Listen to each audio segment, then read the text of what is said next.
What is up, YouTube? This is Alucard AFK with another MTGO game with commentary.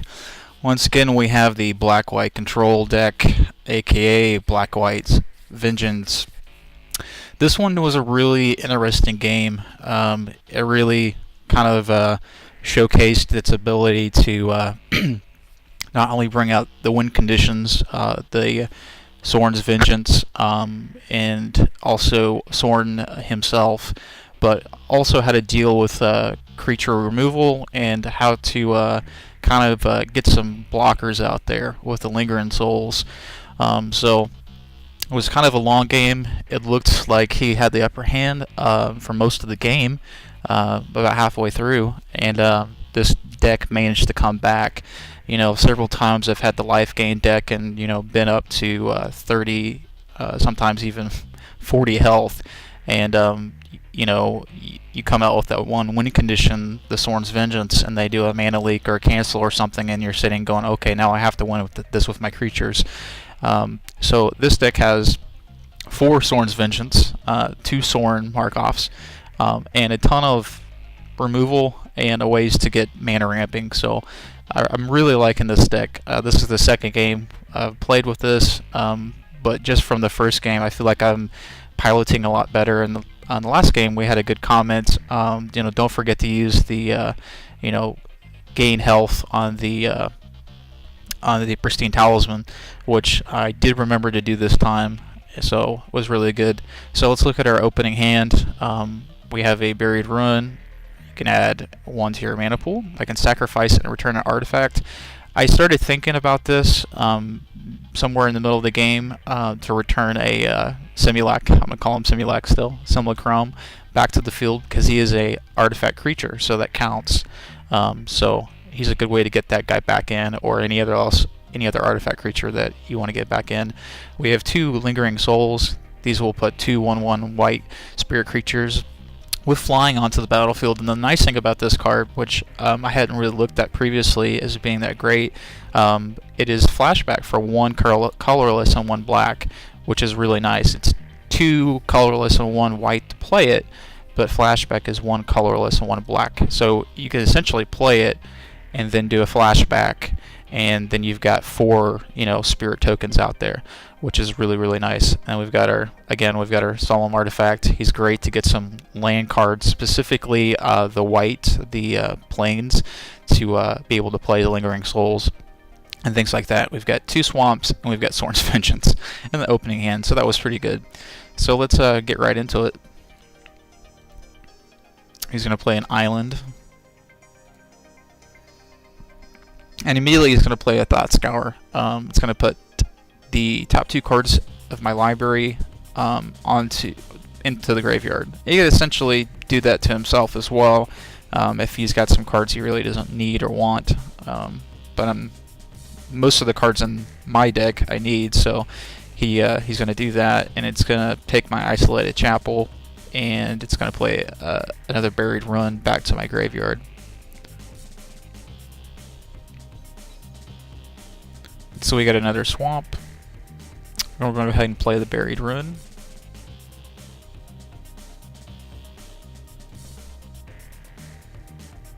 He's going to play a Plains, so he's doing blue. I think he was splashing white, or it was white and he was splashing blue, I think, for a little bit of control. I'm pretty sure he was white. So he's going to play a Cathedral Sanctifier. This is a great card to get some health back. So as soon as it enters the battlefield, it gets 3 life, which is really nice.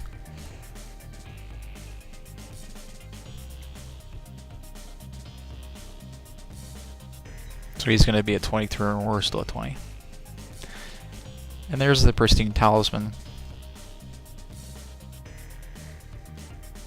We're going to play the Buried Ruin, or actually Swamp, sorry. It moved it over. So we can really do nothing at this point, which isn't a bad thing. And he's going to go ahead and swing in with the Sanctifier. We got a Wellspring. Wellspring's really nice. As soon as they enter the battlefield or the graveyard, they can draw a card. So it's a way to get some cards back. Play a Swamp. And I go to play the Pristine Talisman, and he's going to counter that immediately with a negate. Because that's a way for us to get some life back, and it's also a mana producer. He's going to play a Swamp. So 3 colors now. Which was real interesting, because I think really all he was using black for was, that I could see anyway, was some Doom Blades.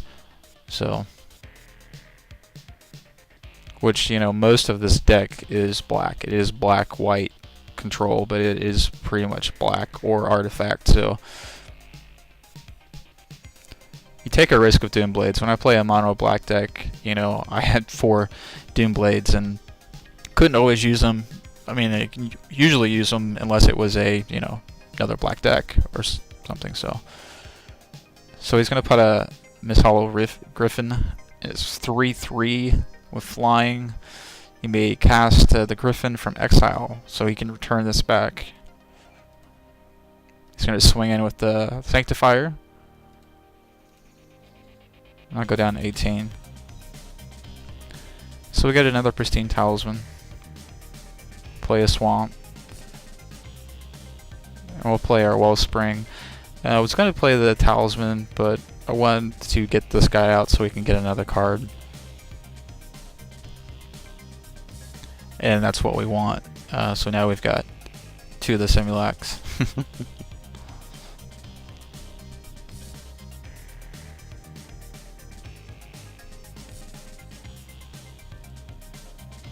He's going to play another Sanctifier.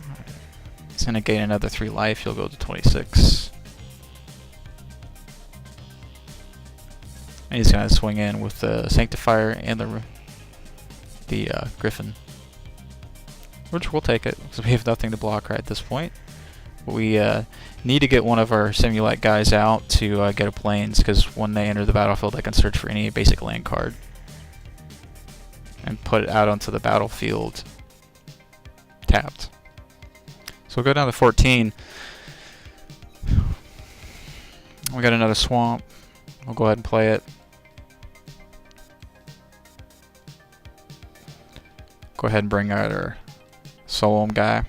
We'll look for a Plains, because at this point we need some Plains. So he goes out onto the battlefield.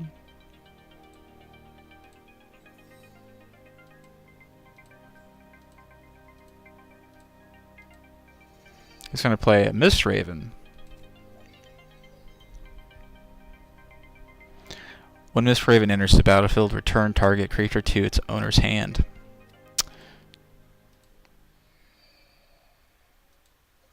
So he's going to get rid of the Sanctifier and then probably to get some more life. So he's going to swing in with the Griffin.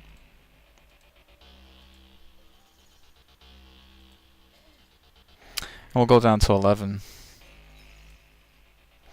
And we got Terminus on the first card of the draw of this turn, which it's a miracle card. So basically what that means is I may cast this card for its miracle cost when it's drawn as the first card this turn. So we're going to go ahead and activate that guy. So what that's going to do is that's going to return everybody to the bottom of their libraries. So it's going to get rid of these guys. I mean, yeah, it's going to get rid of my guy here, but he already kind of, I mean, he's a 2/2 creature, but he also really served his purpose with getting this plane, so he can play some Lingering Souls. So we'll go ahead and play that Terminus. So it's saying cast a miracle. So that's just one white. We have 1 white, 1 plains.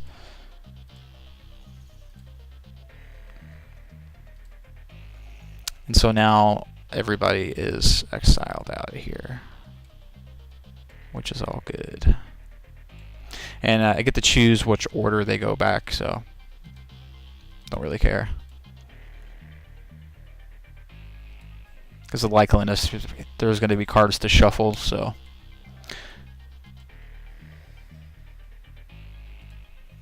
So I'm going to go ahead and bring out that Pristine Talisman, not only for mana, but we're going to do like we were suggested and keep tapping that guy even if we don't need him, just to gain some life back. So because we're at 12 now, we were at 11, he's at 26, so it was looking kind of grim there. But now the battlefield is clear, so we're doing a much better shape now. He's going to do a Thought Scour. And that was a pretty good Thought Scour. He got rid of Sorin's Vengeance and a Isolated Chapel. So that was a good play. He's going to bring out the Cathedral Syncophier. That's the one he exiled before, or will return to his hand rather, so he can play him again and bring out 3 or gain 3 health. And we got a Ghost Quarter, so it's add 1 to your mana pool. I can sacrifice the Ghost Quarter and destroy target land. You know, he doesn't have much land, and I was kind of thinking about that, but you know, I thought, let's go ahead and play something real nasty here. Let's play Sorin's Vengeance, get some health back. So it's going to do 10 damage to him and bring us 10 health. He really hesitated when this card came out. He was really looking for something to counter it, because this really was... Normally it's a win condition, obviously. There's 4 in this deck, it's part of the win condition, but this is really kind of a game changer right here. This is where the tide starts to change.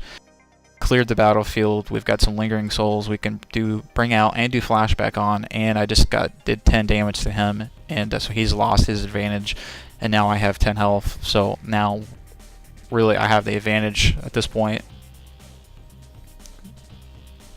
So it's leading to our win condition. And you know, he did Thought Scour that won another Sorin's Vengeance out here, way back here somewhere. So we have 2 left in the deck. The likeliness of us drawing that, it's not very good. But he's gonna swing in for 1. We'll take it at this point. He's gonna play another Mistdraven.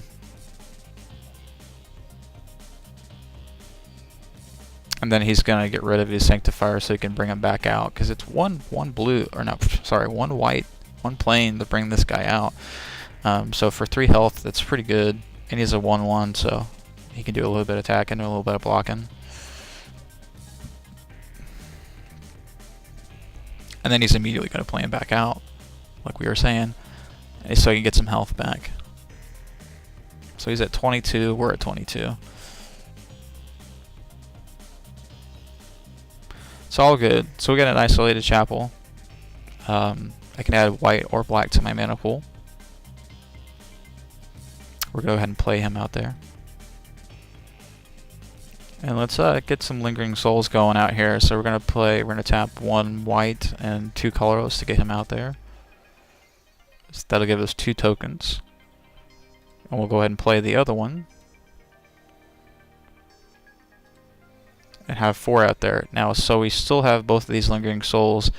If I had any more whites, I could, which I don't, you know, bring flash them back, but I can flash them back next turn or later on. And then we'll go ahead and just tap our Pristine Talisman so we gain 1 life.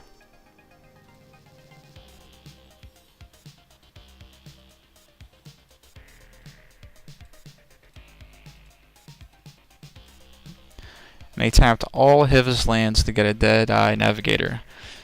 Soul Bond, as long as Deadeye Navigator is paired with another creature, each of those creatures has 1 colorless and 1 blue. Exile this creature, then return it to the battlefield under your control. So he's going to Soul Bond that. That's a 5/5. And the nice thing about those Terminuses is I usually draw them on the, you know, the first card in that round. So let's move these over here.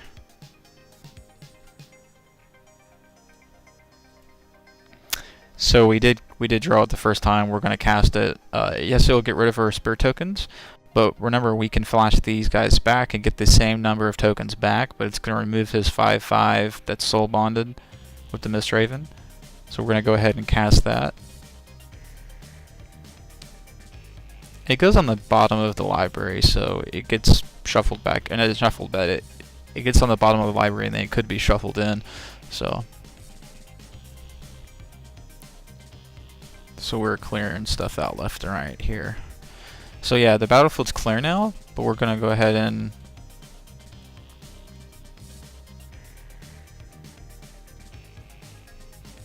we're gonna bring out flashback for Lingering Souls.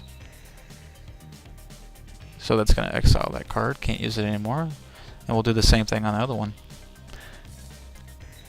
So that just brought those same guys back out. So it's pretty good. And I believe I just played the Ghost Quarter. Did I play the Ghost Quarter? Yeah. Yes.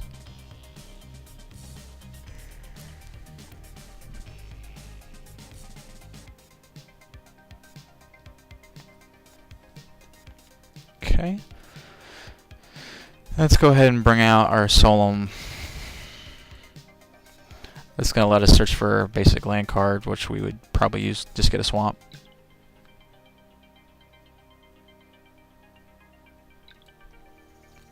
And yes, we want to use that ability. We'll bring out a swamp.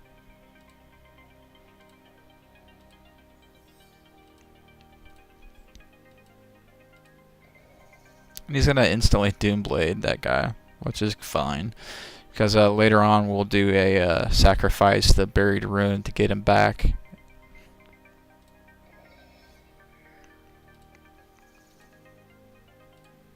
So when he left the battlefield, I get to draw a card as well, and we got a Black Sun Zenith. So if he brings a lot of stuff out again, we'll be able to cast this no problem and get rid of all of them.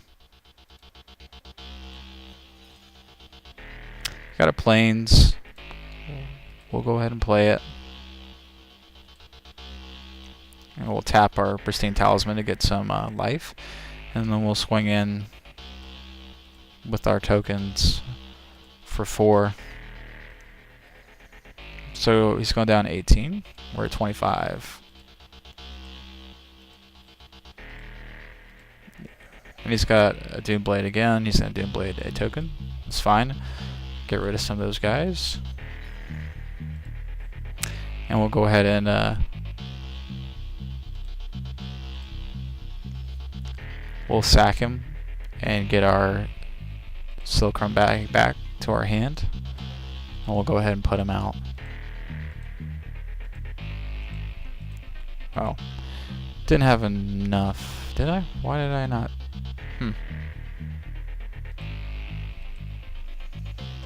So we got another one.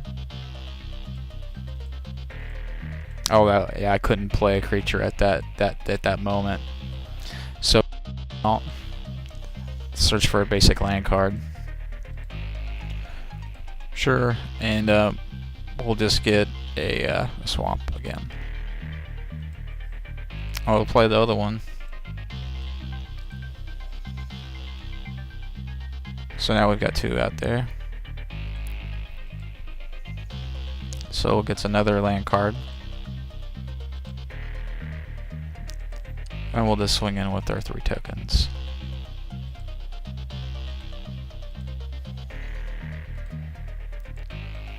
So not looking so good for him right now. He's at 15, we're at 26. He's going to play a Rune Chanter's Pike.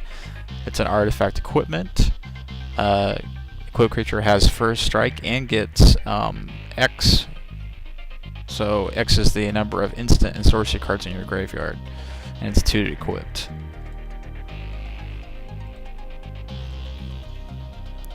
And we got a Lingering Souls, which again we can play flashback with. So let's go ahead and play him. And we'll also, we tapped our Pristine as mana, so get some health as well. Put 2 more tokens, and then we'll do a flashback again. And put 2 more out there. So we have 7 tokens out there, and we have 2 simple guys. And we'll swing in with a bunch of them.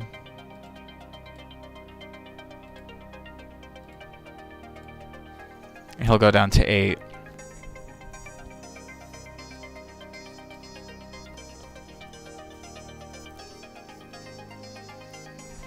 Play a Mist Raven. He'll exile one of my spirit tokens.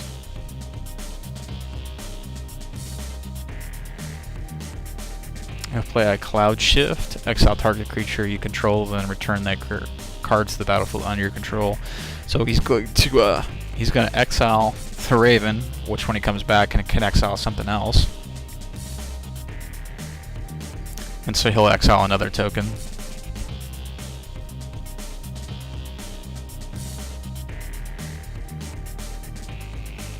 And then he'll equip his Rune Chanter's Pike to his Mist Raven. So it's an 8/2. And we just got a Sorin's Mark off. And you know, his -3 ability is really great. It reduces the target opponent's life total becomes 10. So I've always been curious, you know, if they have 20, it's going to reduce them down to 10. But if they have 8, it would they gain life, or would it just not do anything? So the big thing would be is to do his +2 ability. So that'll do 2 damage to a creature or person. I could kill his Mist Raven with it. I could also just do 2 damage to him, which is what I do. But at this point, he's starting to see that he's got nothing to counter this guy. So when we put him out, we go to 28 because of our Talisman. And as soon as this guy comes out, he's going to say good game, and we do 2 damage to him, so he's down to 6. And then at 6, we would have 4, 5, 6, 7, 8, 9. So he's going to go ahead and scoop.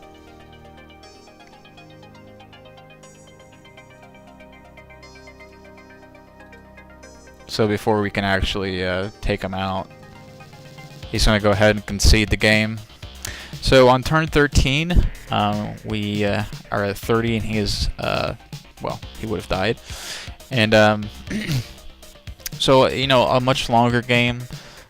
This deck performed better than I thought it would in a much longer game. The Soul or the Life Drain deck does not perform real good, you know, past that, because I mean, once you play the Sorin's Vengeance, if you're not killing them, you have plenty of creatures, but then it, you know, if they have some creatures too, then it's not as great. But this has really good removal and really good ways to get some blockers and some, in this case, your win conditions are really our tokens. Lingering Souls really won this for us. I know Sorin came out, you know, but you know, his abilities are just doing 2 damage, and the -10 ability didn't really come into play here, or rather the -3 ability that reduces their life to 10. But his, you know, -7 ability, control target players next turn, that's really invaluable. Anyone that says that's not valuable doesn't know what they're talking about. So anyway, hope you enjoyed this long game of Black-White Control, and we'll see you later, guys. Leave a comment, subscribe. Thanks.